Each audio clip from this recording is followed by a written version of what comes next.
अब हम लोग आते हैं 8वीं पंचवर्षीय योजना पर। 8वीं पंचवर्षीय योजना 1 अप्रैल 1992 से 31 मार्च 1997 के बीच चलाई गई। इस पंचवर्षीय योजना का मुख्य उद्देश्य मानव संसाधन विकास अर्थात शिक्षा के विकास पर बल दिया गया था। इसीलिए इस पंचवर्षीय योजना में 15 से 35 वर्ष के आयु वर्ग में निरक्षरता उन्मूलन का टारगेट भी रखा गया था। इस पंचवर्षीय योजना में जो है 1995 ईस्वी में भारत जो है विश्व व्यापार संगठन का सदस्य बनता है। 1993 में प्रधानमंत्री रोजगार कार्यक्रम की शुरुआत की जाती है। यह पंचवर्षीय योजना जो है जॉन डब्ल्यू मूलर के विकास मॉडल पर आधारित थी। यह पंचवर्षीय योजना सफल मानी जाती है। यानी इस पंचवर्षीय योजना में जो है मुख्य रूप से टारगेट 5.6% वार्षिक विकास का रखा गया था, जबकि इसमें वास्तविक प्राप्ति होती है 6.68% की। अर्थात यह पंचवर्षीय योजना अपने टारगेट से अधिक विकास दर हासिल करती है, इसलिए 8वीं पंचवर्षीय योजना को सफल माना जाता है। अब हम लोग आते हैं 9वीं पंचवर्षीय योजना पर। 9वीं पंचवर्षीय योजना 1 अप्रैल 1997 से 31 मार्च 2002 के बीच चलाई गई। अब जब इस समय यह योजना चलाई गई तो ऐसी स्थिति में आजादी के 50 वर्ष पूरे हो गए थे और इसीलिए आजादी के 50 वर्ष पूर्ण होने के उपलक्ष्य में इसमें यह देखा गया कि 50 वर्ष पूर्ण आजादी के पूर्ण होने के बावजूद भी सामाजिक क्षेत्र में, आर्थिक क्षेत्र में, राजनैतिक क्षेत्र में महिलाओं की भागीदारी बहुत ही कम है। जबकि हर देश में, चाहे भारत हो चाहे दुनिया का कोई भी देश है, उन देशों में आधी आबादी लगभग पुरुषों की होती है और आधी आबादी महिलाओं की। लेकिन महिलाओं की भागीदारी शिक्षा का क्षेत्र हो, चाहे राजनीति का क्षेत्र हो, चाहे जो है सामाजिक क्षेत्र हो, कोई भी क्षेत्र हो, हर क्षेत्र में महिलाओं का प्रतिनिधित्व, महिलाओं की भागीदारी बहुत कम थी। इसीलिए पूरी दुनिया में जो है यह ध्यान रखा गया कि महिलाओं को समाज की मुख्य धारा में लाया जाए। इसीलिए 9वीं पंचवर्षीय योजना का मुख्य उद्देश्य सामाजिक न्याय एवं समता रखा गया था। यानी समाज के हर वर्ग, चाहे पिछड़ा वर्ग हो, चाहे अनुसूचित जाति वर्ग हो, चाहे अनुसूचित जनजाति वर्ग हो, चाहे महिला वर्ग हो, प्रत्येक वर्ग को विकास की मुख्य धारा में लाया जाए और उसके साथ सामाजिक न्याय किया जाए और उसको समानता के स्तर पर बढ़ावा दिया जाए। इसीलिए आजादी के 50 वर्ष पूर्ण होने के उपलक्ष्य में भारत सरकार ने 1997 ईस्वी में प्रोग्राम चलाया जिसका नाम था स्वर्ण जयंती शहरी रोजगार योजना। फिर इसके बाद 1999 में भारत सरकार ने प्रोग्राम चलाया स्वर्ण जयंती ग्राम स्वरोजगार योजना। इसके अलावा सर्व शिक्षा अभियान की शुरुआत की गई। इसके अलावा महिला सशक्तिकरण की शुरुआत की गई। आश्रय बीमा योजना लाया गया, अंत्योदय अन्न योजना लाया गया। तो ये सब योजनाएं लाकर देश को आर्थिक रूप से, सामाजिक रूप से संपन्न बनाकर समानता को बढ़ावा देना था। किंतु हमारी यह योजना असफल सिद्ध हुई। क्यों? क्योंकि इसमें वार्षिक विकास दर का लक्ष्य 6.5% रखा गया था, लेकिन वास्तव में जो प्राप्ति हुई वो 5.4% की हुई। इसलिए यह योजना असफल हो गई। फिर इसके बाद हमारे यहाँ 10वीं पंचवर्षीय योजना प्रारंभ होती है। 10वीं पंचवर्षीय योजना का मुख्य उद्देश्य जो था वो था रोजगार सृजन। अब देखिए, जब 10वीं योजना प्रारंभ की गई तो पूरी दुनिया में बहुत तेजी से बदलाव हुआ और बहुत सी नई चीजें संसार में दिखाई देने लगी। पहला काम क्या हुआ कि WTO के आ जाने से, विश्व व्यापार संगठन के आ जाने से 1995 में नई सदी में जैसे ही दुनिया प्रवेश की तो पूरी दुनिया एक ग्लोबल विलेज में बदलने लगी। ऐसी स्थिति में देश के सामने 2 चुनौतियां थी। पहली चुनौती यह थी कि जो हम लोग आजादी से 50 वर्षों तक, आजादी से लेकर 47 से लेकर 2002 तक लगभग 50-52 वर्षों में जो भी हम लोग अर्जित किए हैं, विकास किए हैं उसे अक्षुण्ण बना देते हुए, यानी उसे बचाए रखते हुए विकास की नई रणनीति बनाकर लोगों को रोजगार भी उपलब्ध कराना है और लोगों को विकास की मुख्य धारा में शामिल करते हुए देश को अग्रणी भी बनाना था। ऐसे में देश के सामने जनसंख्या एक बहुत बड़ी समस्या बन रही थी। सन 2001 की जब जनगणना रिपोर्ट आई तो हमारी जनगणना में कुल आबादी 100 करोड़ से अधिक हो गई, यानी जब 2001 की जनगणना रिपोर्ट पढ़ेंगे तो 102 करोड़ हो गई। और जब 102 करोड़ हुई तब ऐसे में देश के सामने बहुत चुनौतियां थी। जब देश की आबादी 100 करोड़ हो गई थी तब प्रधानमंत्री उस समय वाजपेयी जी थे और प्रधानमंत्री वाजपेयी जी ने दुनिया में अपना एक भाषण दिया, भारत में विशेष रूप से, और कहा कि जो है आज हमारे देश की आबादी 100 करोड़ हो गई है। यह खुशी मनाने का अवसर नहीं है, बल्कि यह चिंता और आत्मचिंतन का मुद्दा है। चिंता इस बात की है कि 100 करोड़ लोगों का भरण पोषण कैसे किया जाएगा, और आत्मचिंतन इस बात का है कि इस बढ़ती हुई आबादी को कैसे नियंत्रित करके देश को दुनिया का शक्तिशाली देश बनाया जाए। तो इसीलिए सन 2001 में महिला सशक्तिकरण आया और उसके बाद लोकसभा की सीटें जो है फ्रीज कर दी गई 2026 तक के लिए। तो ये आप ध्यान रखेंगे कि बहुत बड़ा चैलेंज था, आप बढ़ती हुई आबादी को रोजगार भी देना और देश को आगे बढ़ाना। तो सन 2002 में जब 10वीं पंचवर्षीय योजना लागू की गई तो उसमें मुख्य रूप से रोजगार सृजन पर विशेष बल दिया गया। 10वीं पंचवर्षीय योजना कई मामलों में विशेष महत्व रखती है। पहला तो यह, इस पंचवर्षीय योजना में 2005 में कई महत्वपूर्ण कार्यक्रम चलाए गए, जिसमें से प्रमुख कार्यक्रम निम्नलिखित हैं।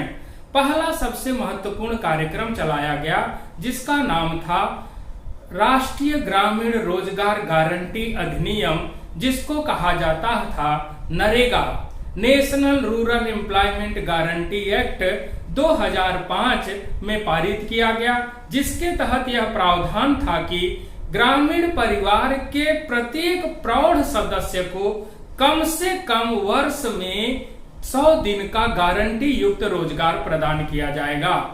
इस जो है कार्यक्रम के तहत यह प्रावधान था कि महिलाओं को 1/3 अर्थात 33% आरक्षण दिया जाएगा रोजगार में, और यह जो है रोजगार कार्यक्रम दुनिया का बहुत ही फेमस और लोकप्रिय कार्यक्रम माना जाता है।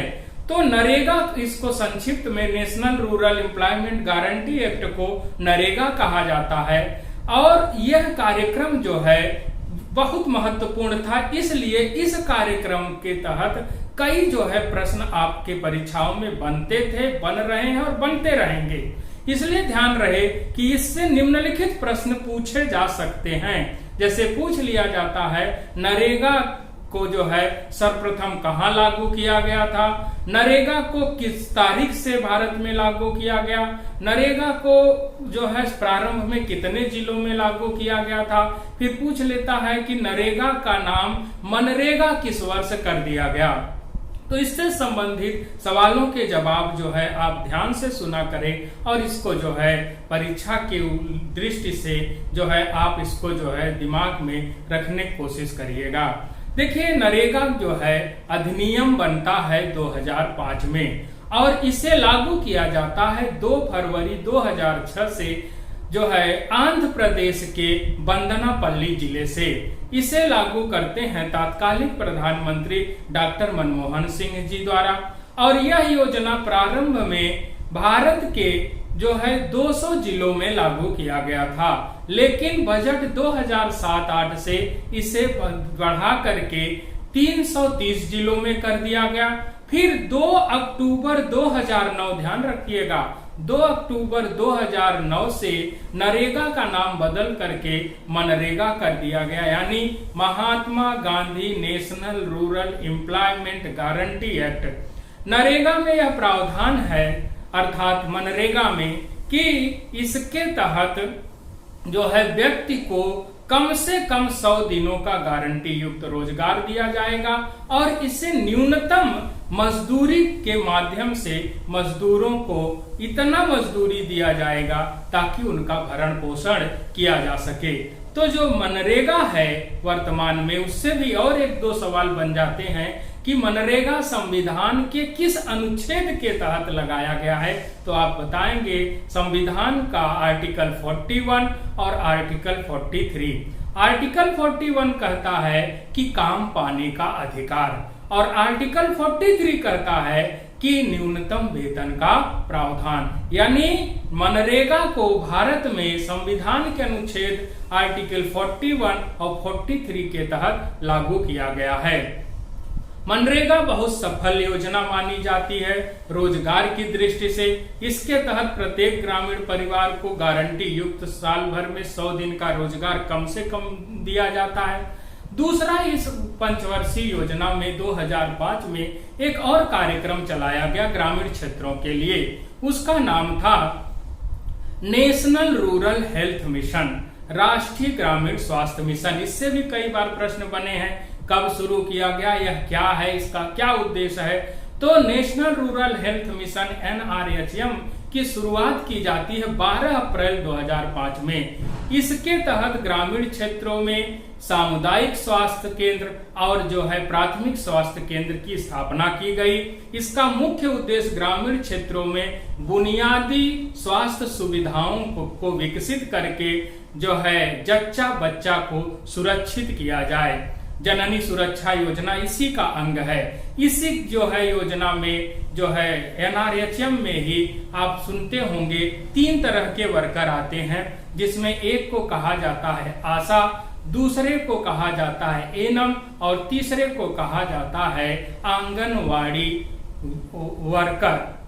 आंगनवाड़ी वर्कर भी इसी के तहत आते हैं। इन तीनों का मुख्य कार्य है कि ग्रामीण क्षेत्र में महिलाओं को, बच्चों को स्वास्थ्य जो है गर्भवती महिलाओं को समय समय पर टीका उपलब्ध कराएं और पोषण युक्त जो है पदार्थ जो भारत सरकार द्वारा उपलब्ध कराए जा रहे हैं उनकी सूची बनाकर बच्चों को, महिलाओं को अर्थात जच्चा बच्चा को उपलब्ध कराएं। तो यह जो है दूसरा बहुत महत्वपूर्ण कार्य किया गया। और एक महत्वपूर्ण कार्य किया गया था इसमें 16 दिसंबर 2005 में भारत निर्माण योजना शुरू की गई। यह पूछा जाता है भारत निर्माण योजना कहाँ के लिए है, तो आप जवाब देंगे ग्रामीण क्षेत्रों के लिए। और एक योजना 2005 में चलाई गई थी, Jawaharlal Nehru national rural urban renewal mission, JNNURM जिसको कहते हैं। यह योजना 10 लाख से अधिक आबादी वाले जो है शहरी इलाकों में आधारभूत सुविधाओं को उपलब्ध कराने के लिए चलाई गई थी। आप सुनते हैं right to information. Right to information act 2005 में आता है और 12 अक्टूबर 2005 से भारत में सूचना का अधिकार अधिनियम जो है लागू किया जाता है। ऐसे में यह पंचवर्षीय योजना बहुत ही महत्व रखती है, इसीलिए बहुत से सवाल इस योजना से बनते हैं। यह पंचवर्षीय योजना 8.1% विकास के मुकाबले 7.67% विकास दर हासिल की। अभी तक ध्यान रखिए, अभी तक जितनी योजनाएं पहली से लेकर 10वीं तक चलाई गई उनमें सर्वाधिक सफल 10वीं पंचवर्षीय योजना होती है। यानी 8.1% के मुकाबले 7.67% विकास दर हासिल की। और यह ध्यान रहे कि सर्वाधिक विकास दर हासिल करने वाली अगर योजना पूछी जाए उसमें 11वीं पंचवर्षीय अगर योजना है तो आप उसे विकल्प में लगाएंगे, क्योंकि उसका विकास दर 10वीं से भी ज्यादा था। अब इसके बाद हम लोग आते हैं 11वीं पंचवर्षीय योजना। देखिए 11वीं पंचवर्षीय योजना और 12वीं पंचवर्षीय योजना का जो मुख्य उद्देश्य था लगभग एक जैसा था। इसीलिए 11वीं पंचवर्षीय योजना में जो कार्यक्रम चलाए गए उन्हीं कार्यक्रमों का विस्तार 12वीं पंचवर्षीय योजना में भी किया गया। लेकिन अब इन पंचवर्षीय योजनाओं को बंद कर दिया गया है 12वीं तक चला के। इसलिए इसके बारे में थोड़ा सा जो है महत्वपूर्ण मुद्दा जो है, जो प्रश्न बन सकता है, वो आपको इसमें चर्चा कर दे रहे हैं। फिर इसके बाद जो योजनाओं से ज्यादा प्रश्न बन रहे हैं, भारत सरकार द्वारा, प्रधानमंत्री नरेंद्र मोदी जी द्वारा चलाए गए महत्वपूर्ण कार्यक्रम जो हैं, उनकी चर्चा हम लोग आगे अगले वीडियो में करेंगे। तो 11वीं पंचवर्षीय योजना चलती है हमारी 2007 से लेकर 2012 तक। इस पंचवर्षीय योजना का मुख्य उद्देश्य था तीव्रतर और अधिक समावेशी विकास। तीव्रतर यानी faster and more inclusive development. देखिए, विकास जो था हमारा 5वीं पंचवर्षीय योजना में ही बहुत तेजी से जीडीपी ग्रोथ रेट होने लगी। जीडीपी ग्रोथ रेट आप जो है देखेंगे 2005, 6, 7, 8 में बहुत अधिक हुआ।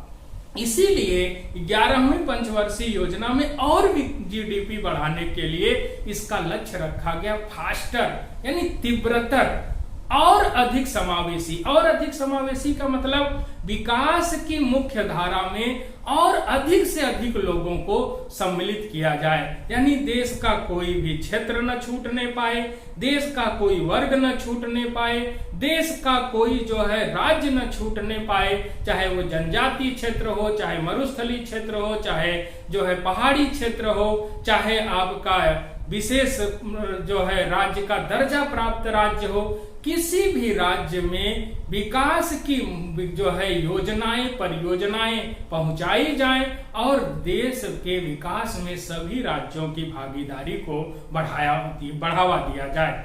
इसीलिए इसका लक्ष्य रखा गया कि जो है तीव्रतर और अधिक समावेशी विकास दर। और इस पंचवर्षीय योजना में टारगेट रखा गया था 9% प्रतिवर्ष जीडीपी ग्रोथ रेट। इस पंचवर्षीय योजना में जो है सर्वाधिक पैसा जो है सामाजिक क्षेत्र में सामाजिक सेवाओं पर खर्च किए गए थे, फिर ऊर्जा पर खर्च किए गए थे। लेकिन यह पंचवर्षीय योजना जो है 9% के मुकाबले 9% के मुकाबले 7.89% अर्थात 7.9% विकास दर हासिल की। इसलिए जितनी भी योजनाएं 12 योजनाएं उसमें सर्वाधिक विकास दर हासिल करने वाली पंचवर्षीय योजना 11वीं पंचवर्षीय योजना थी। इसी पंचवर्षीय योजना में नेशनल रूरल लिवलीहुड मिशन की भी शुरुआत की गई, यानी ग्रामीण जो है आजीविका मिशन को चलाया गया था। तो यहाँ ध्यान रखिएगा, यह भी प्रश्न बनता है। इसके बाद आती हमारे यहाँ 12वीं पंचवर्षीय योजना 2012 से 2017 के लिए। इस पंचवर्षीय योजना का मुख्य उद्देश्य थोड़ा सा बदला गया और इसमें रखा गया तीव्रतर, संपोषणीय और अधिक समावेशी विकास दर, यानी faster, sustainable and more inclusive development. इस पंचवर्षीय योजना में विकास के प्रत्येक क्षेत्र के लिए अलग अलग जो है विकास दर निर्धारित की गई। इस पंचवर्षीय योजना में जीडीपी का ग्रोथ रेट 8% प्रतिवर्ष निर्धारित किया गया था, जिसमें कृषि क्षेत्र के लिए विकास दर जो है 4% प्रतिवर्ष निर्धारित किया गया। उद्योग क्षेत्र का विकास दर प्रतिवर्ष 8.1% निर्धारित किया गया था और जो है सेवा क्षेत्र का विकास दर जो है प्रतिवर्ष जो है 9.1% निर्धारित किया गया था। यानी इसमें जीडीपी की ग्रोथ रेट के साथ साथ ये ध्यान रखा गया कि प्रत्येक क्षेत्र के ग्रोथ रेट अलग अलग तय करो और जो है अलग अलग फोकस करके हर क्षेत्र को विकसित करो, चाहे कृषि क्षेत्र हो, चाहे उद्योग क्षेत्र हो और चाहे सेवा क्षेत्र हो। इस पंचवर्षीय योजना में जो हमारी बचत दर थी जीडीपी का 36.2% तय की गई थी, यानी हमारी कुल जितनी जीडीपी है उस कुल जीडीपी का हम लोग 36.2% बचाएंगे। और साथ ही यह तय किया गया कि हमारी जो कुल जीडीपी है उसका 38.7% हम लोग निवेश करेंगे ताकि लोगों को रोजगार मिल सके और जीविका में उनके सुधार हो सके। इस पंचवर्षीय योजना में राजकोषीय घाटा को कम करके 3.2% तक करने का लक्ष्य रखा गया था और साथ ही साथ इस पंचवर्षीय योजना में जो है चालू खाते के घाटे को घटा करके हम जो है 2.5% करने का लक्ष्य रखा गया था। अब यहाँ पर एक बात और समझ लीजिए कि राजकोषीय घाटा क्या है और जो है कितने प्रकार का होता है और चालू खाता घाटा क्या है, इस पर भी चर्चा हम लोग आगे की वीडियो में करेंगे कि कितने प्रकार के घाटा होते हैं। तो जब हम लोग बजट पढ़ेंगे, चर्चा किए थे कि बजट पे वीडियो बनाऊंगा, बनेगा ही, जल्दी ही मिलेगा आपको, इसलिए लाइक और सब्सक्राइब जरूर करिएगा चैनल को। तो 4 प्रकार के घाटे होते हैं, जिसमें एक को कहा जाता है राजकोषीय घाटा, दूसरे को कहा जाता है राजस्व घाटा, तीसरे को कहा जाता है प्रभावी राजस्व घाटा और चौथे को कहा जाता है प्राथमिक घाटा। यही क्रम भी है, परीक्षा में इससे बहुत बार प्रश्न पूछा है सीधा सीधा। सबसे बड़ा घाटा कौन सा होता है, तो आप कहेंगे पहला राजकोषीय घाटा। सबसे छोटा घाटा कौन सा होता है, प्राथमिक घाटा। तो ये प्रश्न बनता है। अब एक प्रश्न यहाँ चालू खाता से आ गया। चालू खाता घाटा इसमें जो है 2.5% करने का लक्ष्य रखा गया था। तो ये चालू खाता आप एक जगह और सुनते होंगे, जब बैंक पढ़ाए थे तो उसमें खाते होते हैं। एक को कहा जाता है चालू खाता, एक को कहा जाता है बचत खाता, एक को कहा जाता है फिक्स डिपॉजिट अकाउंट और एक को कहा जाता है आरडी रिकरिंग डिपॉजिट अकाउंट। तो वहां पर जो चालू खाता करेंट अकाउंट है वो बैंकों से जुड़ा हुआ है। यहाँ जो हम लोग चालू खाता घाटा की बात कर रहे हैं, ये घाटा बैलेंस ऑफ पेमेंट से जुड़ा हुआ है, यानी भुगतान संतुलन। भुगतान संतुलन क्या होता है, अर्थात बैलेंस ऑफ पेमेंट। एक देश शेष विश्व के देशों के साथ एक वर्ष में जितने मूल्य का कुल आयात तथा निर्यात करता है, उस आयात तथा निर्यात के घाटे को या फायदे को जिस खाते में दिखाता है उसे बैलेंस ऑफ पेमेंट कहा जाता है। उसी बैलेंस ऑफ पेमेंट यानी बीओपी में भी जो है कई घाटे होते हैं, जिसमें से एक को कहा जाता है व्यापार खाते का घाटा, दूसरे को कहा जाता है चालू खाते का घाटा और तीसरे को कहा जाता है पूंजी खाते का घाटा। यानी व्यापार खाते का घाटा, चालू खाते का घाटा और पूंजी खाते का घाटा। इस पर बहुत बड़ा वीडियो बनेगा, बहुत अच्छा वीडियो बनेगा, उसका वेट करिएगा। बहुत प्रश्न बनते हैं जब हम लोग पढ़ेंगे आयात निर्यात यानी बैलेंस ऑफ पेमेंट। तो 12वीं पंचवर्षीय योजना में जो है मुख्य रूप से टारगेट जो रखा गया था उसके हिसाब से 6.7% का विकास दर प्राप्त हुआ। ऐसे में यही भी योजना असफल सिद्ध हुई। तो इस योजना के दौरान भी बहुत से कार्यक्रम चलाए गए हैं प्रधानमंत्री नरेंद्र मोदी जी द्वारा, लेकिन उस पर अगला वीडियो आपका बनेगा कि भारत सरकार द्वारा चलाए गए महत्वपूर्ण और परीक्षा उपयोगी कार्यक्रम। तो इसके बाद आपकी 12 पंचवर्षीय योजनाएं समाप्त हो गई। जय हिंद, जय भारत।